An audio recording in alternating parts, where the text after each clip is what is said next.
बिस्मिल्लाहिर्रहमानिर्रहीम। मोहम्मद रसूलुल्लाह की तरफ से किसरा फारस के बादशाह के नाम। उस शख्स पर सलामती हो जो हक के रास्ते पर है और अल्लाह और उसके रसूल पर ईमान लाता हो, और जो गवाही दे कि अल्लाह के सिवा कोई माबूद नहीं। मुझे सारी उम्मत को खबरदार करने के लिए भेजा गया है और मैं आपको इस्लाम की दावत देता हूँ। इनकार करने पर सारे मजूसियों का गुनाह आपके सिर पर होगा।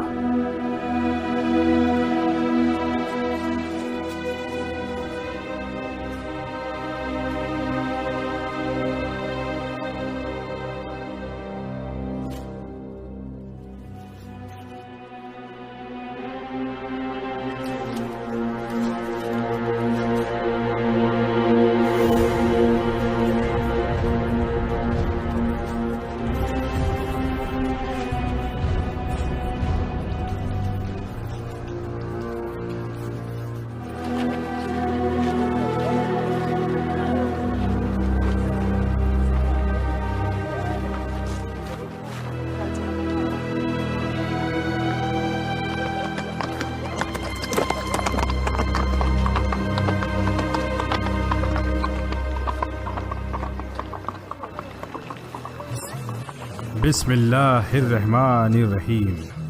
मोहम्मद रसूलुल्लाह की तरफ से मिकौकिस मिस्र के बादशाह के नाम, आप पर सलामती हो और मैं आपको इस्लाम की दावत पेश करता हूँ।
शर्त मेरे और सफवान के बीच में लगा दो। दो ऊंट की शर्त रही। 2 ऊंट, एक काफी नहीं है क्या? भाई अगर तुम जीत गए तो मजा भी तो 2 गुना हो जाएगा, और अगर हार गया तो दुख भी तो 2 गुना होगा। अच्छा, तो अब सहरा के सबसे अमीर शख्स सफवान को गरीबी की फिक्र होने लगी, जबकि जनाब एक ऊंट ज़िबा करवाते हैं। वो ऊंट तो सही काम में इस्तेमाल होता है। क्या कहा? तुम लोगों को खिलाते हो ताकि लोग तुम्हें लक़ब दें। सफवान इब्ने उमैया बड़ा मालदार है। भाई जो भी ऐसा कहता है ठीक ही तो कहता है। जानते भी हो लोग अम्र इब्ने आस के बारे में क्या कहते हैं? जब लोग किसी उलझन में पड़े हों और कोई रास्ता समझ ना आए तो सभी अम्र के पास आ जाते हैं। पता नहीं लोग तुम्हारी चालाकी की तारीफ करते हैं या तुम्हारी फरेबी को कोसते हैं। भाई मेरी तो समझ में नहीं आता। नहीं, अगर फैसला उनके हक में जाता है तो लोग चालाकी की तारीफ करते हैं, और अगर उनके खिलाफ होता है तो मक्कारी को कोसते हैं। हाँ, तो क्या कहते हो? 2 ऊंट लगा दें शर्त पे? ठीक है, लगा दो। तो मैं शुरू किससे करूं? सफवान से? ठीक है, सफवान से। इसे गश्त पड़ने वाली है।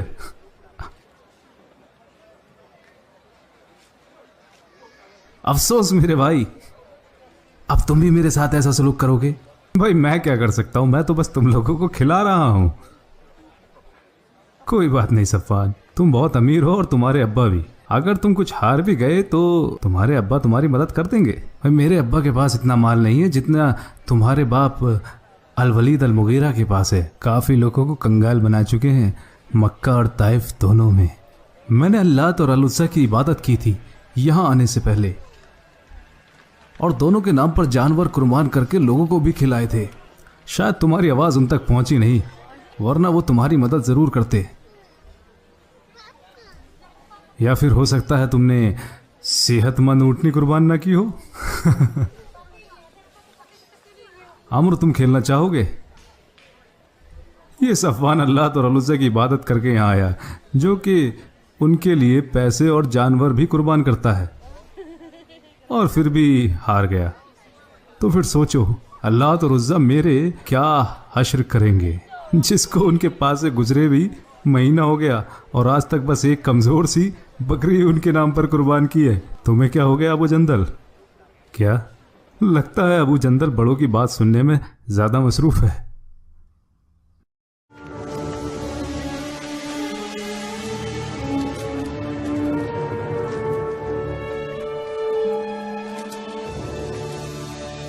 ये लिबास बहुत जच रहा है, कुरैश का कोई भी नौजवान मुकाबले पे नहीं है। कहाँ जा रहे हो अब्दुल्ला? मुझे कुछ काम है। मुझसे कुछ छुपा रहे हो? इसमें छुपाने और बताने जैसी कोई बात नहीं है। क्या तुम हमारे साथ मजलिस में नहीं चलोगे, या तुम्हें अपने बाप का साथ पसंद नहीं है? नहीं, ऐसी कोई भी बात नहीं है।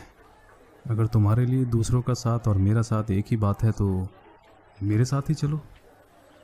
मुझे जहाँ पसंद है मैं वहीं जाऊँगा। तो तुम्हें मेरा साथ पसंद नहीं? देखिए अब्बा, मैं आपके साथ बहस नहीं करना चाहता। जब भी मैं तुमसे कहीं जाने के लिए बोलता हूँ तुम हमेशा ही मुझे मोहम्मद और उनके सहाबाओं पर कभी ना खत्म होने वाली बहस के अलावा आप करते क्या है उस मजलिस में? कभी ना खत्म होने वाली? तुम्हें नहीं पता उन्होंने क्या किया है हमारे साथ? बताइए अब्बा जी, क्या किया है उन्होंने? उन्होंने हमारे दीन और हमारे खुदाओं को गालियां दी हैं। तो आप क्यों अपने खुदाओं की हिमायत कर रहे हैं? वो तो अपनी हिमायत आपसे ज्यादा खुद कर सकते हैं। जब भी कोई गंभीर मसला होता है क्या आप उनके पास नहीं जाते मदद मांगने के लिए? क्या आप उनके पास जाकर अपने मंसूबे जाहिर नहीं करते, या उन्हें खुश करने के लिए कुर्बानी पेश नहीं करते? वो तो अपने साथ साथ आपकी भी हिफाजत कर सकते हैं। तो क्यों ना आप मोहम्मद को इन खुदाओं के भरोसे छोड़ दें? या आपको इनकी काबिलियत पे कोई शक है? मैं तुमसे कोई बहस नहीं करना चाहता, जाओ यहाँ से, मुझे तुम्हारी कोई जरूरत नहीं है। सुनो, क्या तुम्हें इससे बेहतर कपड़े नहीं मिले? कम से कम अपना नहीं तो अपने बाप का ख्याल तो करो। लोग क्या कहेंगे? फिक्र न करें अब्बा जी, लोगों को पता है और वो जानते हैं कि आप कितने दिलदार हैं और लिबासों को लेकर आप कितने फिक्रमंद रहते हैं। और अगर वो करते भी हैं तो मेरे भाई का लिबास उन्हें झूठा बना देगा। अबू जंदल, क्या तुम मेरे साथ चलोगे? अबू जंदल, तुम मेरे साथ आओगे?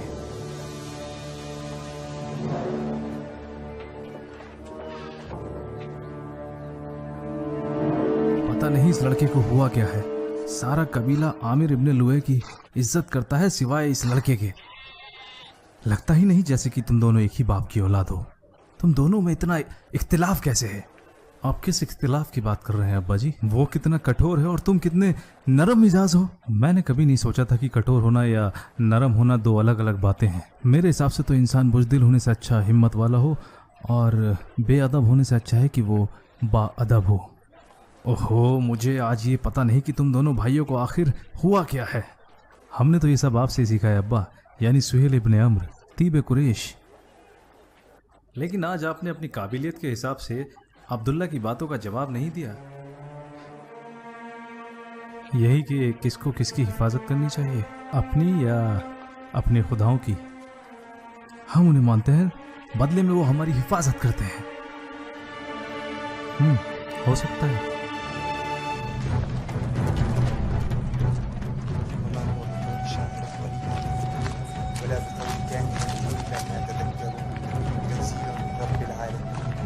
अल्लाहु अकबर।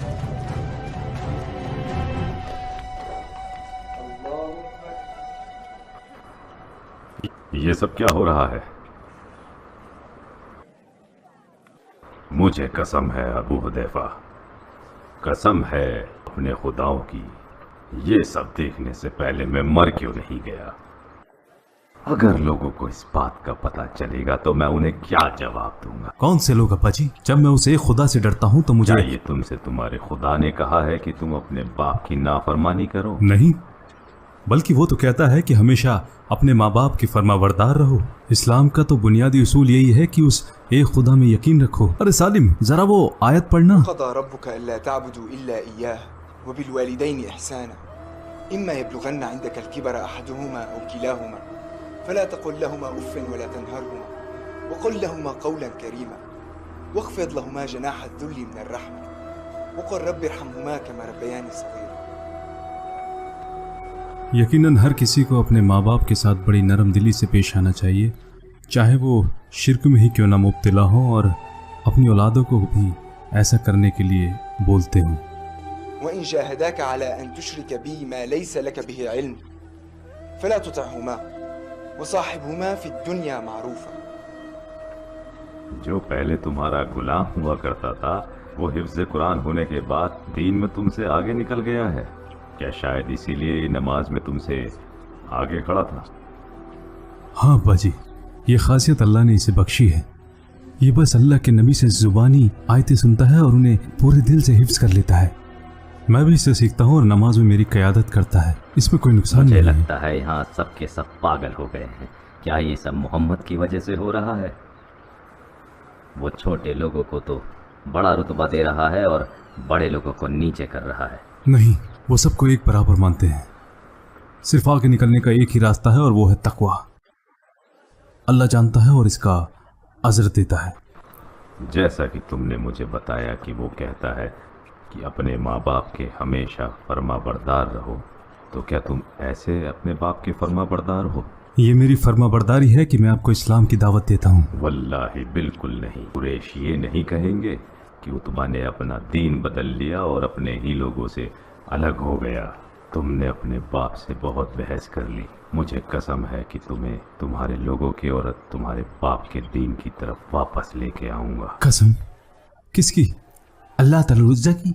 उन खुदाओं की जिन्हें आप खुद बनाते हैं। पहले तो उन्हें खुद बनाते हैं, फिर उनके आगे खुद ही झुकते हैं। जिसे आप बनाते हैं वो आपको बनाने वाला हो जाता है, और जिसे आप पैदा करते हैं फिर वो आपको पैदा करने वाला हो जाता है। इससे अच्छा तो आप उसे खुदा में यकीन रखें जिसने पूरी मखलूक़ात को बनाया है और उस एक की इबादत करने का हुक्म दिया है। अगर उस खुदा से अज़र चाहते हो तो फर्मा बरदार बनो। अल्लाह की मेहरबानी चाहते हो तो मेहरबान बनो। अल्लाह से नेकी चाहते हो तो नेक बनो। अगर चाहते हो कि अल्लाह तुम्हें इज्जत और प्यार दे तो लोगों के साथ इज्जत और प्यार से पेश आओ। सब मिलकर एक हो जाओ जैसे वो खुदा एक है। बताओ मुझे क्या सही है? या वो खुदा जिनकी वजह से आप आपस में बटे हुए हैं? वो सारे बुत जिन्हें अपनी मर्जी और पसंद से बनाते हो? यहाँ तो सभी कुछ उल्टा लगता है। क्या इंसान खुदाओं को बना सकता है? क्या हो रहा है यहाँ? आपको तो हमारे पास होना चाहिए था। बहुत गंभीर मसला है। इन्हें जवाब दो अबू हुदैफा। अपने बहनोई अबू सुफियान से कहो, अपने ससुर अबू यजीद को बताओ, अपनी बहन से कहो।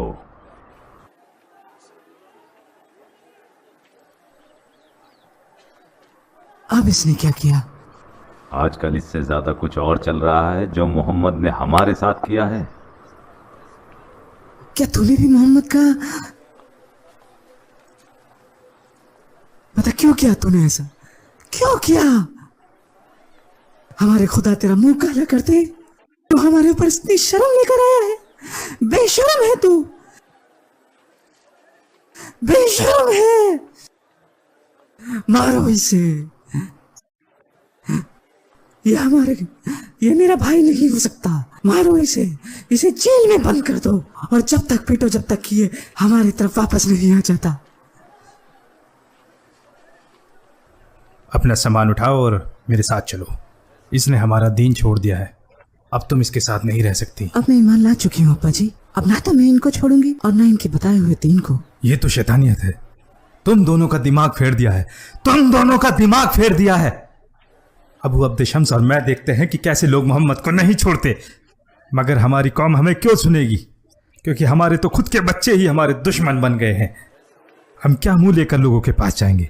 वो तो यही कहेंगे, जाओ पहले अपने घर को संभालो, फिर हमारे पास आना। बिल्कुल, लोगों को ये कहने का हक है। हमने आज तक सिर्फ मोहम्मद के बारे में बहस के अलावा और किया ही क्या है, और इससे अभी तक हमें ना कुछ हासिल हुआ है और ना कुछ वसूल। हमें पहले अपने घरों से ही शुरुआत करनी पड़ेगी। लोग, मैं तुम्हें हक के रास्ते पे बुला रहा हूं और तुम मुझे लोगों का वास्ता दे रहे हो। हक तो वो है जो लोग करते आए हैं और उनके बाप दादा करते थे। कौन सही है? वो इंसान जो आज काम करता है ताकि उसका कल संवर जाए और ऐसे लोगों के लिए रास्ता बनाता है जो लोग उसमें यकीन रखते हैं, या वो इंसान जो अंधा होकर मुर्दों में यकीन रखता हो? तुमने अभी लोगों की बात की, क्या तुम्हें दिखता नहीं कि मोहम्मद के मानने वाले बढ़ते जा रहे हैं? क्या वो लोग नहीं हैं? तुम्हारा क्या होगा जब अल्लाह के करम से उनका दीन फैलेगा? अल्लाह की कसम ये होगा। और तब क्या होगा जब ज़्यादा से ज़्यादा लोग इस बात को मानेंगे? क्या तुम ये कहोगे कि नहीं, पहले ये गलत था और अब सही हो गया है? क्या ऐसे ही सच्चाई मानोगे? और अगर तुम्हारे जीते जी ये होगा तो लोग तुमसे बहुत आगे निकल चुके होंगे, फिर उस वक्त तुम्हारा रुतबा क्या रह जाएगा? आज तुम नबी से नफरत करते हो क्योंकि तुम्हें अपना रुतबा और रसूख छिन जाने का डर है। अगर तुम्हें रुतबे और रसूख का इतना ही ख्याल है तो आगे बढ़ो और इस्लाम को अपनाओ, ताकि जो तुम्हारा रुतबा आज है कल भी वही रहे। इसे कौन सा दर्जा मिला है? ये तो हमसे भी पहले इस्लाम अपना चुका है। अब तक तो इसे बादशाह बन जाना चाहिए था। हमें मोहम्मद को रोकना होगा। उनका जादू लोगों के सिर चढ़कर बोल रहा है। जितने ज्यादा लोग उन्हें सुनेंगे उतना ज्यादा मानने लगेंगे। मोहम्मद से लोगों को हर हाल में बचाना है, चाहे इसके लिए हमें तलवार ही क्यों न उठानी पड़े। मैं इससे ज्यादा बर्दाश्त नहीं कर सकता। जा रहा हूं मैं। अबू सुफियान, क्या तुम मेरी बात नहीं सुनोगे? इससे अच्छा है कि मैं अपने कानों को फोड़ लूं।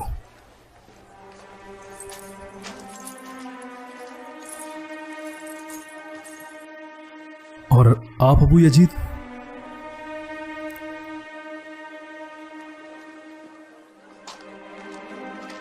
और तुम मेरे भाई, हमारे बड़े बूढ़े तो सरदार होने की वजह से डरते हैं ताकि कौम के लोग नाराज ना हो जाएं, लेकिन तुम तो अभी जवान हो। अगर हमारे अब्बा अपने लोगों को नहीं छोड़ सकते तो मैं अपने अब्बा को नहीं छोड़ सकता, चाहे वो तुम्हें जहन्नुम में क्यों ना ढकेल रहे हो। मुझे ये बातें समझ नहीं आती। आग, जहन्नुम, जन्नत, इससे बेहतर होता कि मैं तुम्हें यहीं मार देता, लेकिन उससे मेरे दुश्मन खुश हो जाएंगे। मैं तब तक इंतजार करूंगा जब तक मेरे अब्बा कोई राय कायम नहीं कर लेते।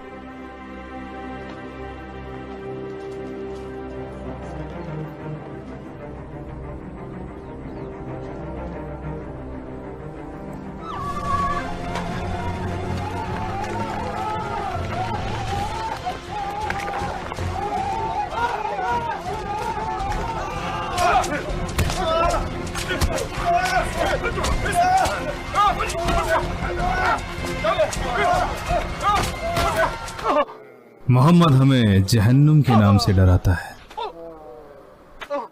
जहन्नुम यही है और जहन्नुम आज है और अभी टला नहीं है। हम बताएंगे जहन्नुम क्या होता है। ये कोई खबर नहीं, सच्चाई आज अपनी आंखों से देखो, क्योंकि देखकर ही यकीन आता है। तो देखो इन्हें, ये बादशाह है मुल्क फारस और है शाम के, जैसा वादा किया है मोहम्मद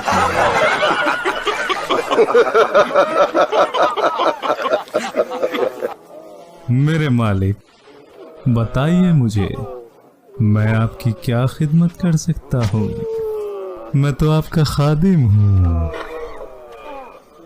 और आप सुरखाब के पंख से आपकी हवा कर दूं मेरे मौला। और आप मेरे सैयदी, आपको क्या पेश करूं? महंगी शराब जो आपको खुश कर दे। अपने गुलाम को सैयदी बस एक इशारा कीजिए।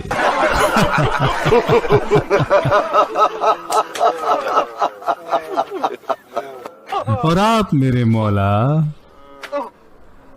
आपके लिए नचनियन पेश करूं जिसके साथ आप मौसीकी कर सकें और तंबूर की आवाज पे अपनी कमर हिलाएं।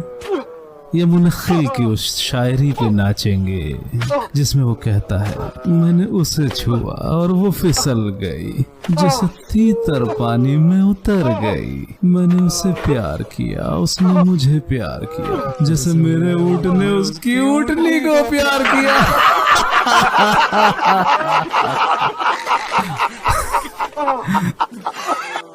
भाई मैंने ऐसे बादशाह अपनी जिंदगी में नहीं देखे जिन्होंने सारी दुनिया का ऐशो आराम छोड़ दिया, जबकि सारी दुनिया का खजाना उनके कदमों में पड़ा था।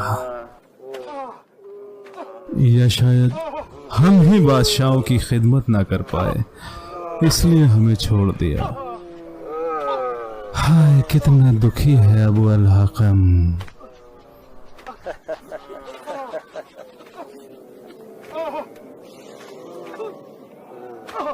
तुमने देखा,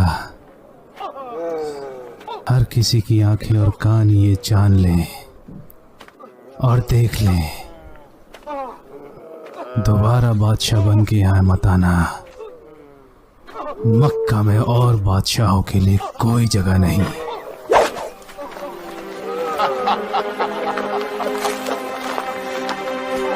बिलाल!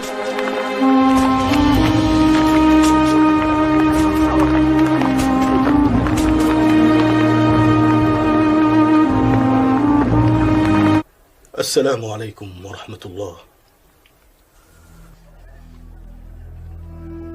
ऐ मेरे रब, मुझे हर गलत काम से बचा और मुझ पर अपनी रहमतों का साया बना। ऐ अल्लाह, अगर मैं कमजोर हूँ तो तू मुझे ताकत देने वाला है। मेरी सारी जरूरतें तुझसे हैं और तेरे सिवा कोई माबूद नहीं।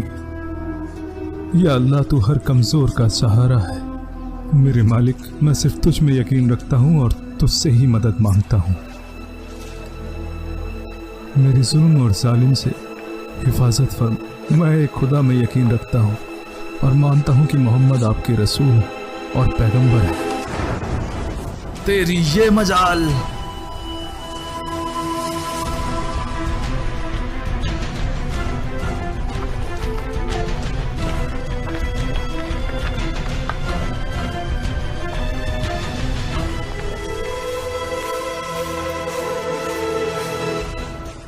तू मुझे दरकिनार करके मोहम्मद में यकीन रखता है। मुझे इजाजत की जरूरत नहीं। गुलामों के कब से खुदा होने लगे? उनके खुदा तो उनके मालिक होते हैं। तो अपने खुदा से दुआ कर कि वो तुझे मेरे अजाब से बचा ले, ऐसा अजाब जो पूरे अरब में किसी ने नहीं देखा होगा। अगर मेरा अल्लाह मेरी आजमाइशी लेना चाहता है तो मैं तैयार हूं, बस वो मुझसे राजी हो जाए। और ये तो एक मामूली अजाब है उस अजाब के सामने जो अल्लाह तुम पर नाजिल करेगा।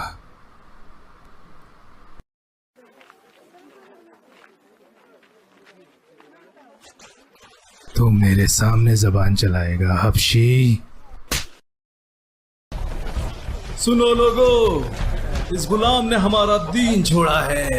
जो कोई भी इस पर मेरा अजाब बरसते हुए देखना चाहता है वो मक्का से बाहर आ जाए। मैं मुसलमान हो चुका हूँ, लेकिन यह आज भी मुशरिक है। इन पर जो अजाब बरसेगा वो इससे कहीं ज्यादा होगा।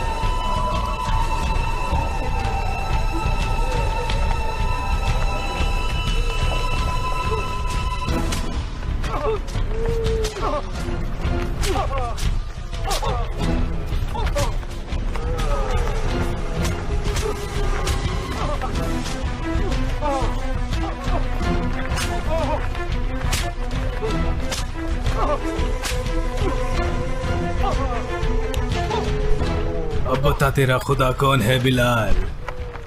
अल्लाह एक है और मोहम्मद मेरे नबी है और इस्लाम मेरा दीन है। ये ले, जब तक तू नहीं मानेगा। ये ले, ये ले, ये ले।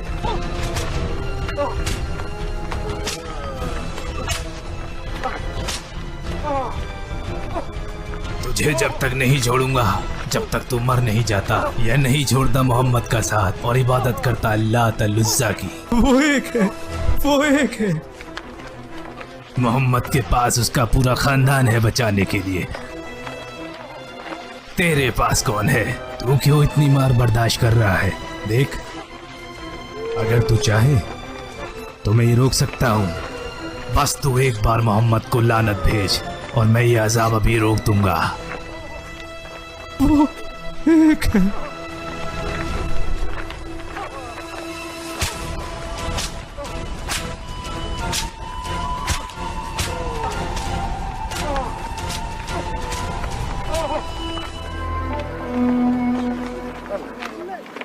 क्या तुम्हारे गुलाम ने तुम्हारी बात मान लिया अबू अली? सुना था कि तुम इसे तब तक नहीं छोड़ोगे जब तक कि ये वापस नहीं आ जाता और लानत नहीं भेजता मोहम्मद पर। कल और तुम क्या अपने भगोड़ों को मार पीट कर थक गए हो और आराम करने निकल पड़े हो? क्या तुम नहीं जानते कि तुम्हारा साथी यासर अल-अंसी और उसकी बीवी सुमैया और उनका बेटा अम्मार सभी ने मान लिया है मोहम्मद के दीन को?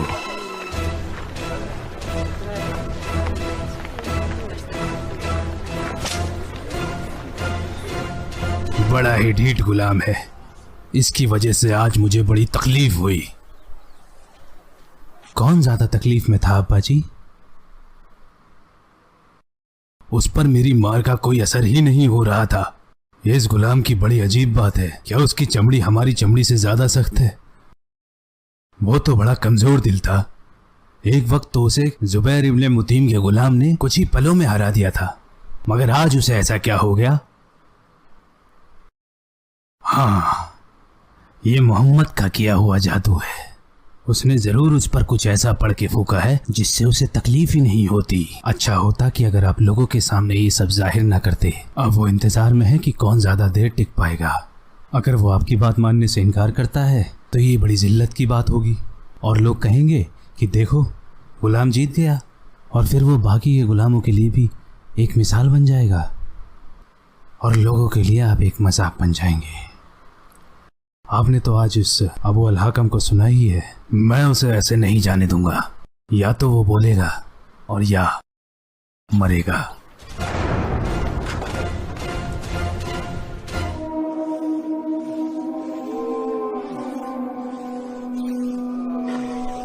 वो एक है।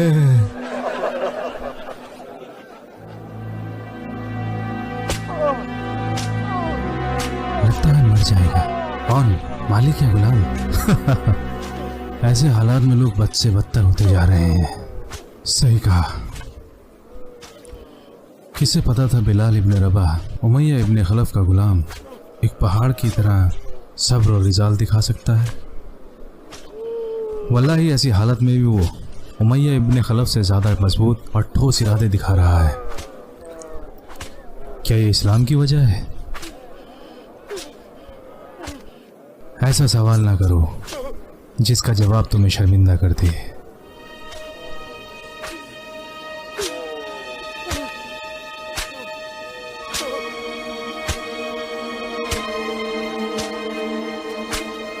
घर नहीं चलेंगे अब्बा जी? बस होने ही वाला है। क्या होने वाला है? या तो ये मरेगा या बोलेगा। इसकी हालत पर तरस नहीं आ रहा। तुम नहीं समझोगे अबू जंदल, इसकी मौत से आपको क्या खुशी मिलेगी? जानना है, खुशी नहीं। कहा ना तो मुझे जानना है और ना कोई खुशी है।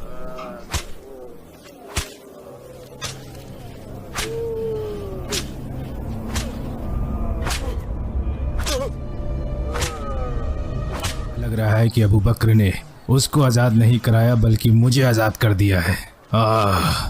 इस गुलाम ने मुझे बड़ी तकलीफ दी है। अब मैं जिल्लत से बच गया। कितने में खरीदा अबू बकर ने? अल्लाह तियलुज़्ज़ा अगर अबू बकर ने एक सोने के सिक्के के बदले भी उसे मांगा होता तो मैं खुशी खुशी दे देता, लेकिन मैंने इस बात का फायदा उठाया। क्या हुआ? क्या मैंने कुछ गलत किया? नहीं, आपने बिल्कुल ठीक किया।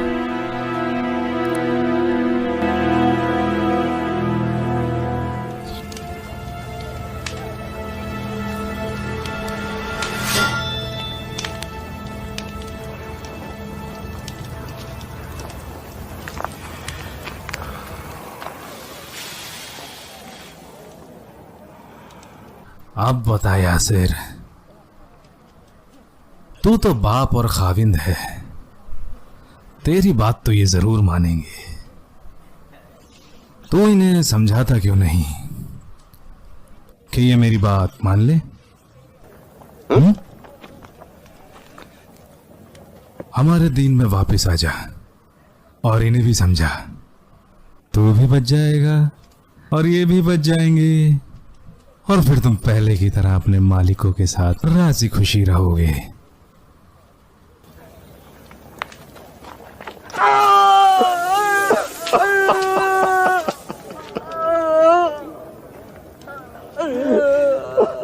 क्या हुआ? क्या हुआ मार? हाँ, क्या हुआ? तू अपने बाप के लिए क्यों नहीं रोता? हाँ, वल्लाही मैंने तेरे बाप को तुझे गोद में लेकर रोते हुए देखा है जब तू बहुत छोटा हुआ करता था। तेरे बाप जैसा प्यार करने वाला मैंने पहले कभी नहीं देखा।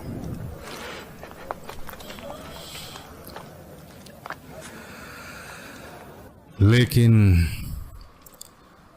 तुझे अपने माँ बापों की बिल्कुल भी परवाह नहीं। आज तेरी वजह से वो इन हालात में है। तूने ही इनको बहकाया और इस अंजाम तक लेके आ गया। धब्बा है तू, बेटे के नाम पे धब्बा है तू। देख उन्हें वहां, देख। हो सकता है ये कल की सुबह ना देख पाए, क्योंकि तेरी तरह मजबूत तो है नहीं ये लोग। बेटा होने का ये फर्ज निभाया। तू क्या सोचता है कि तेरे ये 2 आंसू इनकी जिंदगी बचा लेंगे? किसी को नहीं छोड़ूंगा, लेकिन बस मोहम्मद को एक बार लानत भेजो, मैं सबको छोड़ दूंगा।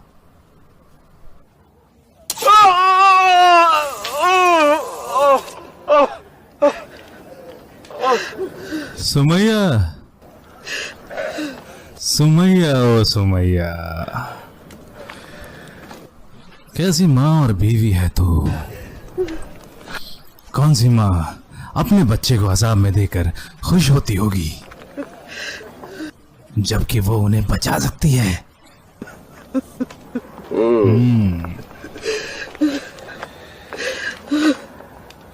और तेरा खाविंद,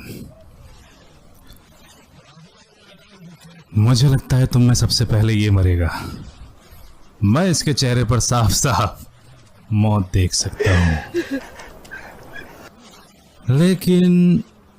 लेकिन ना ना ना ना, मुझे नहीं लगता इसके मरने से तुझ पे कोई फर्क पड़ेगा।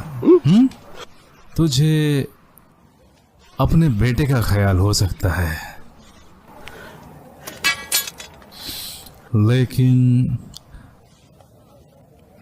लेकिन अपने खाविंद का नहीं। मुझे तो लगता है उसको मरते देख तुझे खुशी होगी। क्यों? क्यों सुमैया, क्यों? वल्लाद, क्योंकि तू यकीन रखती है मोहम्मद में, क्योंकि तुझे इश्क हो गया उसके हुस्न जमाल से। अल्लाह की तुझ पे लानत हो, खबीस बुज़दिल घटिया इंसान। तुझसे ज्यादा इज्जतदार तो गंदे नाले में रहने वाला कीड़ा होता है।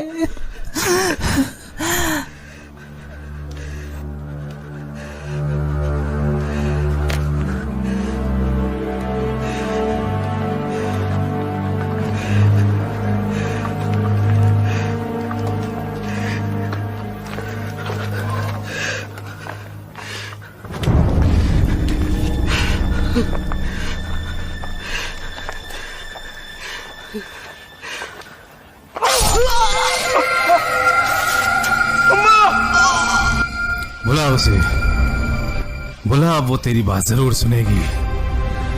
लेकिन फिक्र मत कर, तेरा वक्त भी करीब आ गया है। तू मुझसे जल्दी मिलेगा।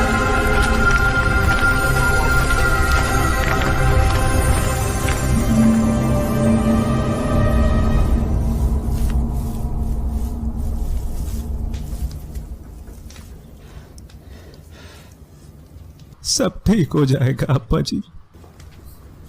सब सब्र रखना बेटा, तुझे खुश होना चाहिए। तेरी माँ इस्लाम की पहली शहीद है और मैं दूसरा।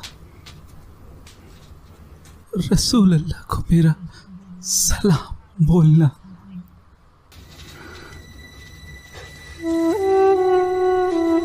अब्बा जी, अब्बा जी,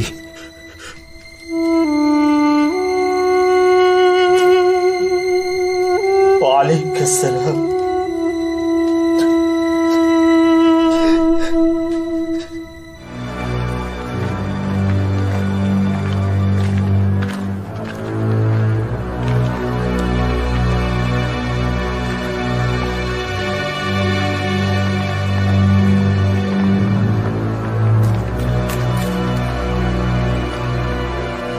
क्यों रे चरवाहे? अब्दुल्ला इब्ने मसूद, आज मुझे मौका मिला है।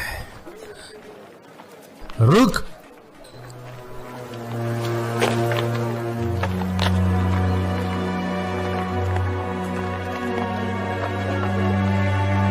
क्या तुझे हमारी सोहबत पसंद नहीं चरवाहे? तेरे जैसों की यहाँ कोई जरूरत नहीं है। कुरैश के सरदार को हुजूम पसंद नहीं है। आप मुझे जाने दें।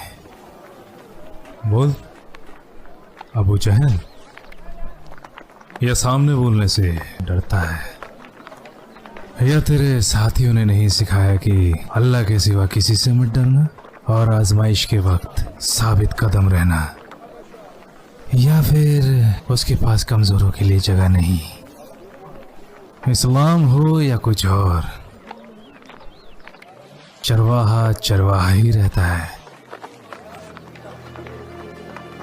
इससे तो जरूर डरेगा, क्योंकि ये तेरी तरफ ही आ रहा है।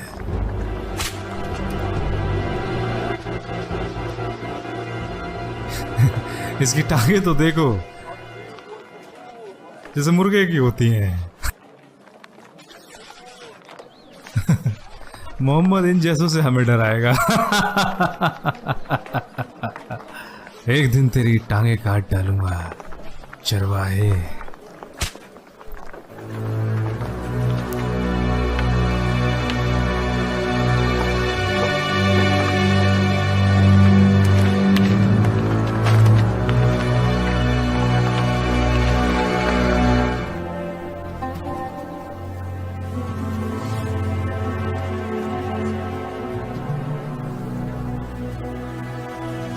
आप हमारे लिए इतनी परेशानी क्यों उठा रहे हैं अल-वलीद?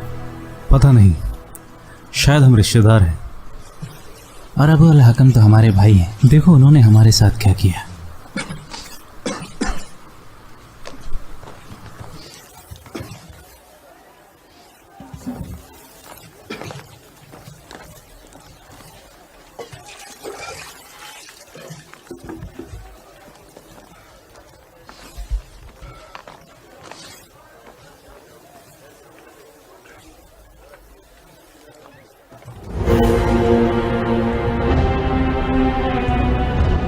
मुझे अपने करीबों को देखकर तरस आया, इसलिए मैं वहां गया। तरस या कुछ और? क्या मतलब है? तुम उनका ख्याल क्यों कर रहे हो जबकि उनका भाई अबू अल-हकम मौजूद है?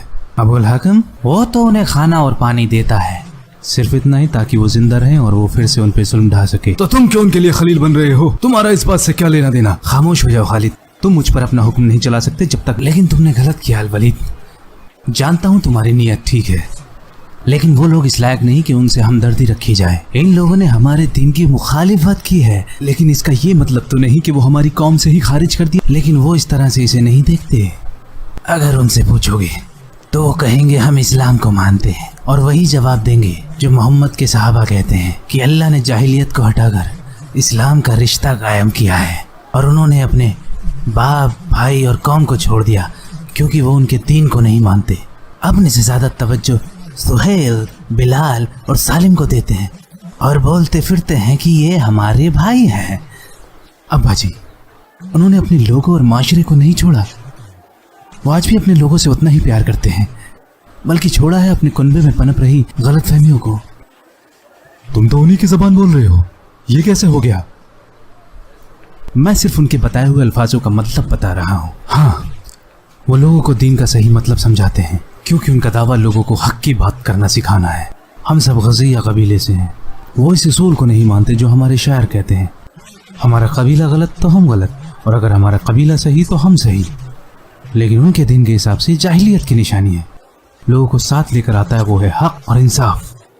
मैंने कुछ लोगों को कहते सुना है जो उनसे रसूल कहते हैं, जालिम और मजलूमों का साथ दो, लेकिन जालिमों की मदद करो ताकि वो नाइंसाफी छोड़ दें। मजलूमों की मदद तो सब करते हैं। अब आप दिमाग वाले लोग मुझे बताएं, क्या बेहतर है? क्या बेहतर है, ये या वो? क्या ये सब तुमने सुना है सलामा और अय्याश से? वल्लाही तुम बिल्कुल उन्हीं की तरह बात कर रहे हो, और मुझे डर है कि एक जैसी बात करने से दिमाग भी एक जैसा हो जाता है। क्या तुम भी मुस्लिम हो चुके हो अलवली? नहीं, लेकिन मैं सही बात कह रहा हूँ। लेकिन मैं उनकी हक की बातों, दलीलों और से मुतासिर हूँ। जहाँ तक अभी जहन्नुम और जन्नत की बात है, अच्छा है अगर यकीन ना ही रखो तो अब अबू अल हाकम के पास जाओ और उनसे माफ़ी मांगो। उन्हें खाना खिलाने के लिए माफ़ी मांगो, उनका ख्याल रखने के लिए, और जो उसने उनके साथ किया वो मैं माफ़ी नहीं मांगूंगा, बिल्कुल नहीं मांगूंगा। जाने दो खालिद, वो अपने दोस्तों को लेकर थोड़ा परेशान है।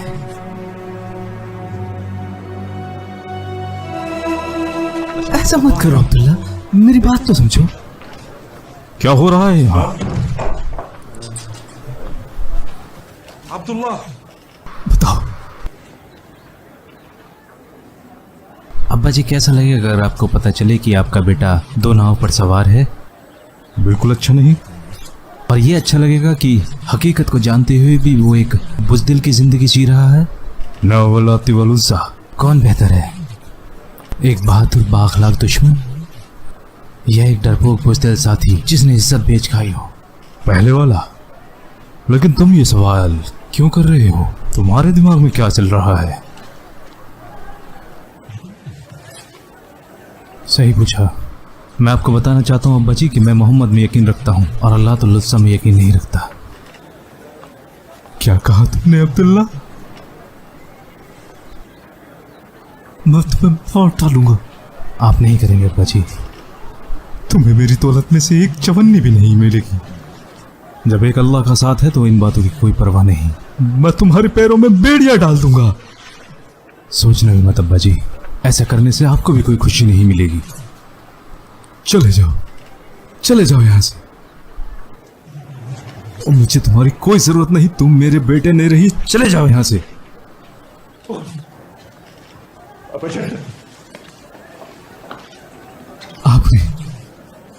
आपने उसे छोड़ा है अब्बा जी, मैंने नहीं। वो मेरा भाई है। और तुम, क्या उसने तुम्हें भी ये पाठ पढ़ा दिया? तुम कुछ बोलते क्यों नहीं?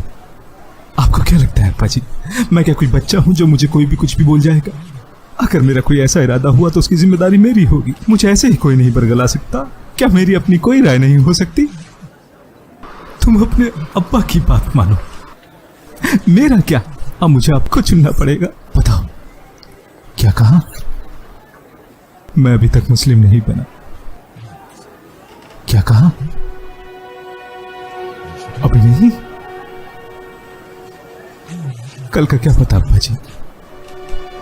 आज ऐसी बात मत बोलो जिसके लिए कल आपको पछताना पड़े। हो सकता है कल आप भी इस्लाम तस्लीम कर लें। मैं नहीं बदलूंगा, चाहे पूरा कुरैशी क्यों ना बदल जाए। अगर मेरे पास लड़ने के लिए कुछ भी नहीं बचा, तब भी मैं मोहब्बत और उसके साहबाओं के साथ आखिरी दम तक लड़ता रहूंगा।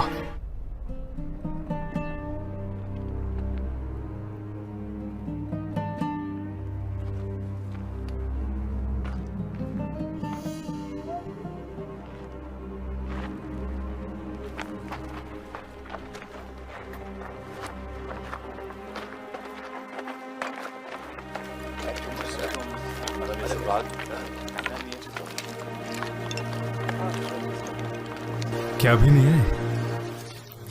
पता नहीं, अभी आई नहीं। क्या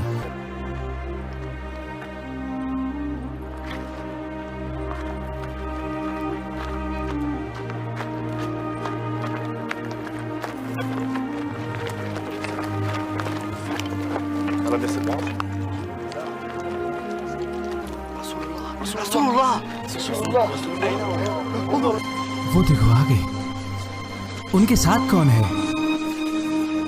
उनके चचा अब्बास इब्न अब्दुल मुत्तलिब।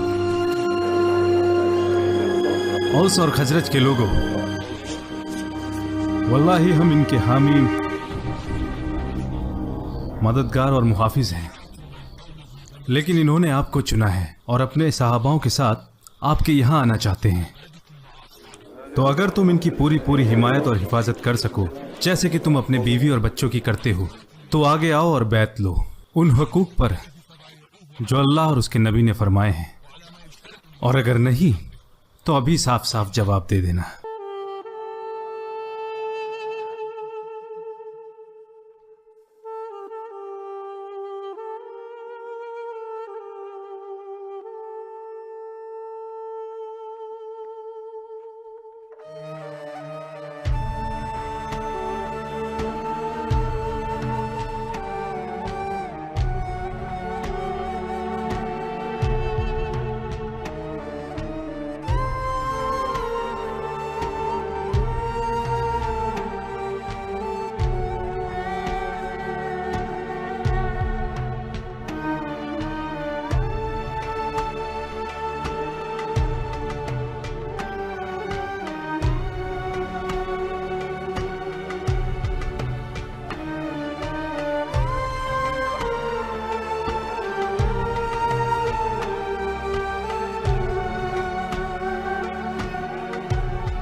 यथरिब की हिजरत हबशा की हिजरत जैसी नहीं है। मोहम्मद और उसके सहाबा अजीम मुल्क की तरफ हिजरत कर रहे हैं, जो कि उनसे कुछ दिनों के फासले पर मौजूद है। वो अरबों की ऐसी अजीम कौम से जुड़ने जा रहे हैं जो हरम की वजह से हमसे हमेशा हसद रखते हैं और वो हमेशा अपने आप को हमारे बराबर का जानते हैं। हालांकि वो यमनी अरब हैं और हम कहलाते हैं मुदर। आपसी इख्तिलाफ होने की वजह से हमें उनसे कोई खतरा नहीं था, लेकिन मोहम्मद की निगहबानी में वो लोग फिर से इकट्ठे हो जाएंगे। अल्लाह ती वो बहुत ही बहादुर और शानदार लड़ाके हैं। अब ये साफ हो गया है कि मोहम्मद ने अपने सहाबाओं को हिजरत करने का हुक्म दिया है ताकि वहां जाकर वो हमसे महफूज रह सकें। तो फिर सोचो कैसा होगा कि वो सारे यथरिब रवाना हो जाएं और फिर इस जमात की क़यादत करेगा मोहम्मद, और ये सब उसी का ही हुक्म मानेंगे। और क्या होगा अगर औस और खजरज के लोग यथरिब से यहाँ आएंगे तुमसे और तुम्हारे बच्चों से जंग करने के लिए? तो फिर अगर हम सारे मुदर से मदद की उम्मीद रखेंगे तो वो कहेंगे ये तो तुम्हारे ही लोग हैं जो इकट्ठे होकर आए हैं दीन के लिए और जिनकी क़यादत करता है मोहम्मद। इसके अलावा हमारी तिजारत का क्या होगा माशरा कुरैश? इस हिसाब से तो हमारी तिजारत पर भी खतरा छा जाएगा जो कि शाम से होकर गुजरता है। इसके अलावा मक्का का एक बहुत बड़ा तबका हमको छोड़कर जा चुका है, जिससे बड़ा नुकसान होगा। और इसके बाद हमें यथरिब में भी खरीदार नहीं मिलेंगे। और आप तो अच्छे से जानते ही हैं यथरिब के लोग तिजारत नहीं करते, वो तो किसान हैं और वो सारी खरीद फरोख्त हमारे साथ ही करते हैं। कभी सोचा है कि अगर वो दीन में हमारे खिलाफ हो गए तो हमारे पास कभी भी कुछ खरीदने के लिए नहीं आएंगे, फिर वो भी जल्दी हमारी तरह तिजारत करना शुरू कर देंगे। तुम खुद से क्यों नहीं पूछते कि इसकी नौबत क्यों आई? मैंने तुम्हें पहले भी इसका मशवरा दिया था कि मोहम्मद और अरब को छोड़ दो। अगर अरब ने मोहम्मद को खत्म कर दिया तो तुम्हारी मुराद पूरी, और अगर मोहम्मद कामयाब हुआ तो उसकी इज्जत तुम्हारी इज्जत होगी। लेकिन तुमने मेरी नसीहत को रद्द कर दिया। अब तुम्हारे मशवरों से लगता है कि कुछ भी ठीक नहीं हो रहा। हम सही रास्ते पर हैं। हम मोहम्मद और उसके सहाबा को हिजरत करने ही नहीं देंगे, चाहे हमें असले का ही सहारा क्यों न लेना पड़े। पहले हमें अपने लोगों से शुरुआत करनी है, उन्हें हिजरत करने से रोकना है। जो भी जाएगा उसका घर और सामान हमारे कब्जे में होगा। उसमें शामिल है माल, दौलत, जमीन, अजला।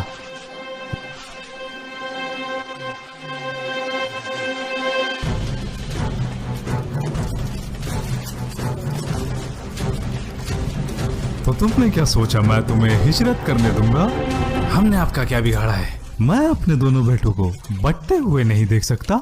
अगर ये मेरे साथ रहता तो मैं तुम्हें जाने देता, लेकिन तुमने इसे भी बिगाड़ दिया। ला हौला वला कुव्वता इल्ला बिल्लाह। अब तुम मेरे साथ हो, मेरी हिफाजत और निगरानी में। पता नहीं आगे किस्मत में क्या लिखा है, और फिर मैं तुम्हारे साथ आकर बैठ तो सकता हूँ। हमें एक दूसरे का साथ पसंद है, लेकिन आप झूठ को फैलाने के लिए खुला घूम रहे हैं और हम हक पर होकर भी जंजीरों से बंधे हैं। लेकिन तुमने ही तो कहा था कि तुम्हारे और तुम्हारे खुदा के बीच में कोई रुकावट नहीं है, तो इससे क्या फर्क पड़ता है कि तुम आजाद घूमो या जंजीरों से बंधे ला हो? हौला वला कुव्वता इल्ला बिल्लाह। तुम्हें क्या बस यही कहना आता है? मुझे डर है कि अगर मैंने दुआ की तो वो आपके खिलाफ चली जाएगी। मजलूमों की दुआ अल्लाह के पास सीधे पहुंच जाती है। तुम्हें अपने अब्बा के बारे में जो कुछ भी कहना है कहो। फिर से आ गए। फिर से आना ठीक नहीं है। ला हौला वला कुव्वता इल्ला बिल्लाह। मैं अल्लाह से दुआ करूंगा कि वो मेरे अब्बा को हिदायत दे। हाँ, उनके लिए दुआ करो। गलती मेरी है, मैंने कैसे उन्हें अपने ऊपर हावी होने का मौका दे दिया।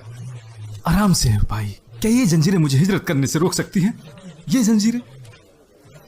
हाँ, अगर तुम्हें अपना ख्याल नहीं है तो कम से कम मेरा तो ख्याल करो।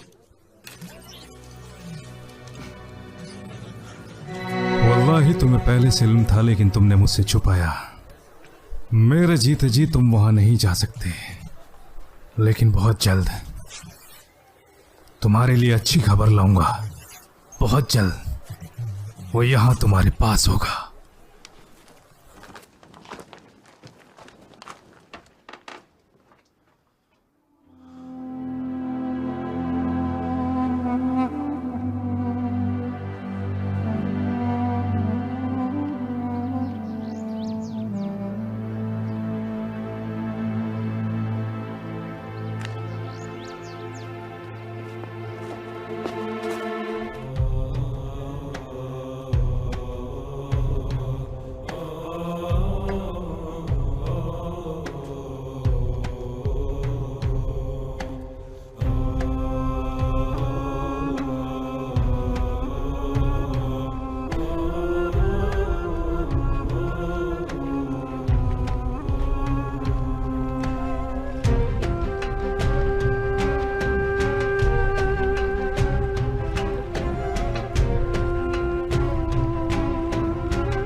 क्या मैंने झूठ बोला था?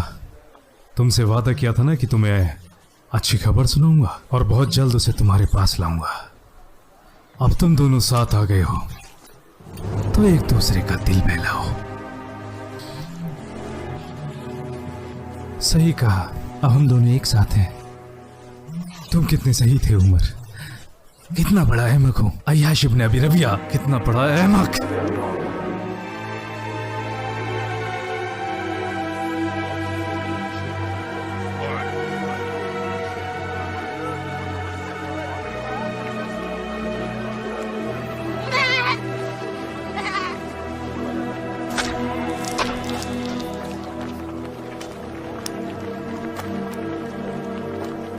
अल्लाह, ये वो मक्का नहीं है जिसे हम जानते थे।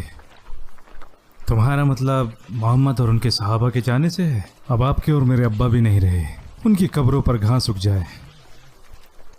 मुझे नहीं मालूम कि उनका मरना हमारे लिए अच्छा हुआ या बुरा, क्योंकि ये मसला तो अभी ख़त्म ही नहीं हुआ।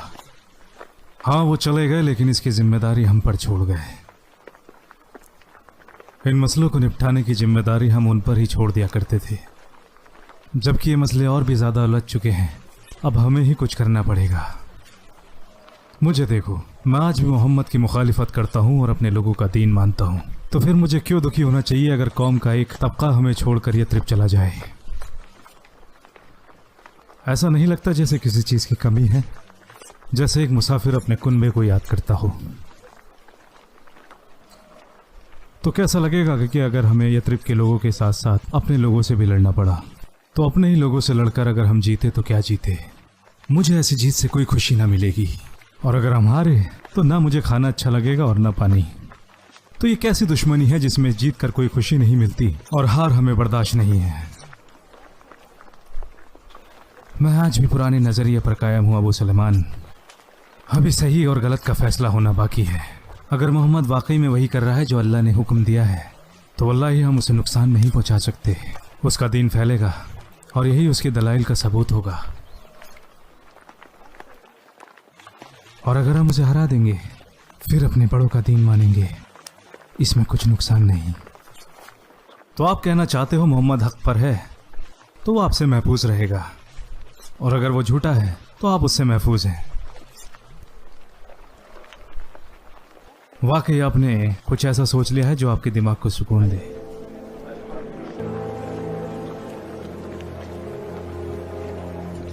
माशरे कुरैश, गजब हो गया, गजब हो गया, गजब हो गया। माशरा कुरैश, अबू सुफियान के कारवां को जिसमें तुम्हारी जायदाद है, मोहम्मद और उसके सहाबाओं ने रास्ते में रोक लिया है। उसकी मदद करो। इसकी चेतावनी को सुना आप लोगों ने? वल्लाही अगर अब भी कुछ नहीं किया तो अपनी जायदादों से हाथ धो बैठोगे, और उस इज्जत से भी जो अरब तुम्हें देते हैं। हर किसी को रात होने से पहले अपने आप को जंग के लिए तैयार करना है, और जो कोई जाने के लायक नहीं है वो अपनी जगह दूसरे को भेजे। गजब हो गया कुरैश, गजब हो गया। क्या तुम जानते हो ये शोर किस लिए हो रहा है? ये तो जंग की तैयारी है। और उसके साथ जंग की? घेर लिया है। अब्बा जी, दुश्मन कौन है? तुम्हारा दोस्त रसूल अल्लाह। उसने हमारे लिए कोई रास्ता ही नहीं छोड़ा। उसने तो अबू सफियान के कारवां को ही रोक लिया है। और आप क्या आप भी जा रहे हैं? क्या तुम अपने अब्बा को कायर समझते हो? ला हौला वला कुव्वता इल्ला बिल्लाह। बोलो जितना भी बोलना है, ये तुम्हें इन जंजीरों से आजाद नहीं करा सकता। मुझे डर है कि आप किसी की जान भी ले सकते हैं और कोई आपकी जान भी ले सकता है। अगर किसी मुसलमान को मारते हैं तो उसका अजाब आप पर होगा, और अगर आप काफिर मरे तो आप दोज़ख में जाएंगे।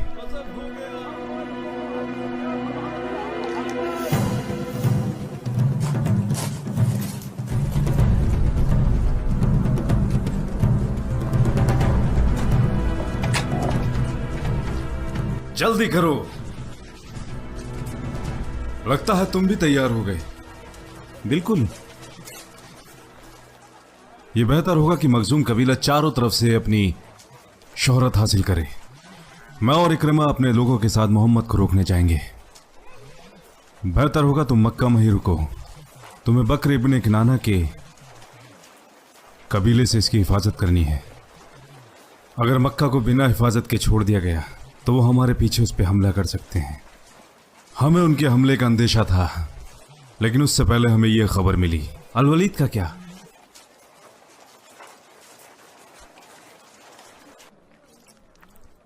मैंने खादिम को बता दिया है कि मेरे पीछे तुम्हारा ख्याल रखे। अगर आप वापस ही ना आए तो? पता था। इन अल्फाजों के साथ अपने अब्बा को रुखसत करोगे? आपकी जंग नबी के साथ है, हम तो आपके लिए दुआ भी नहीं कर सकते। मैं दुआ करूंगा कि नबी को फतेह हासिल हो, कि अल्लाह आपको हक का रास्ता दिखाए और आप सलामत रहें। अब्बा जी, तुम्हें याद है कि मैं तुम्हारा बाप हूं? मेरे खून ने अब जोश मारा जब मैं आपको जंग पर जाते हुए देख रहा हूं। मुझे रिहा कर दें अब्बा जी। और मैं क्यों करूंगा? ताकि मैं भी आपके साथ जंग कर सकूं।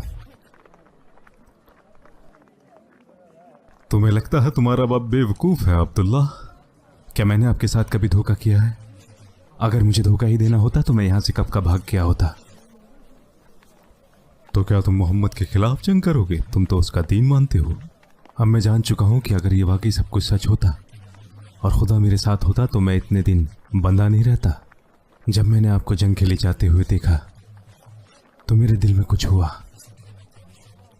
लेकिन अब मैं अपने अब्बा के साथ जाना चाहता हूँ।